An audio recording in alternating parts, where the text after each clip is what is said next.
В рамках 30-летия создания Ассоциации коренных малочисленных народов Севера в Якутске проходит открытый конкурс-фестиваль «Эхо тундры и тайги». На мероприятие съехались творческие коллективы со всех мест компактного проживания представителей коренных северян. Сейчас на месте события находится наш корреспондент Юлия Михайлова. Юля, приветствую. Ждем подробностей фестиваля. Ассоциация коренных малочисленных народов севера нашего региона отмечает свое 30-летие. И в честь 30-летия проводится данный фестиваль «Эхо тундры и тайги». Проводится фестиваль в 6-й раз. На него съехались представители коренных народов севера практически из всех мест компактного проживания. Я напомню, их 77. Это и Венкийское село Тяня в Алёкминском районе, и Венкийское село Иенгра в Нерюнгринском районе.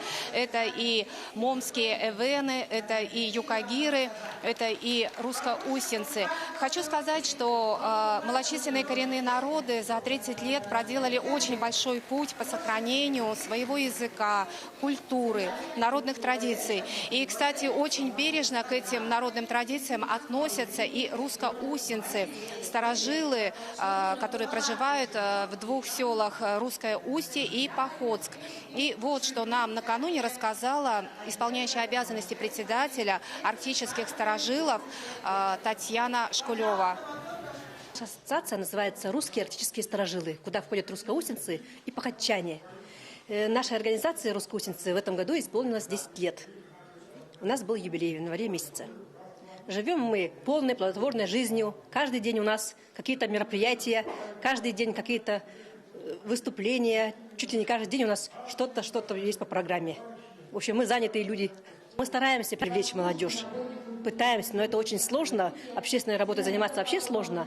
И привлекать молодежь тем более в наше время. Я напомню, что фестиваль проводится в 6-й раз и призван пропагандировать культуру, традиции, народные языки коренных малочисленных народов Севера. Ассоциация объединяет на сегодня, это наша большая ассоциация, объединяет на сегодня эвенов, эвенков, долган, юкагиров, чукчей. Они все проживают большой дружной семьей и пытаются решить многочисленные проблемы, которые стоят перед ними. И вот за этот период, за 30 лет, конечно, пройден очень большой путь. И очень отрадно, что сегодня выступают и как представители творческие коллективы детских садов со всей республики, и даже семейные ансамбли, вот как сейчас у меня за спиной выступает эвенский ансамбль. Это семья, и вот они решили с 2015 года объединиться и стать пропагандистами своей народной культуры, своего языка. И это очень отрадно, что свой родной язык, и на нем поют, и танцуют маленькие дети нашей Якутии. И, кстати сказать, гости фестиваля, которые сейчас сидят в жюри, они отметили, что в Якутии, как нигде, активно пропагандируют и вообще делают все возможное, чтобы языки, культура наших народов малочисленных, она была сохранена.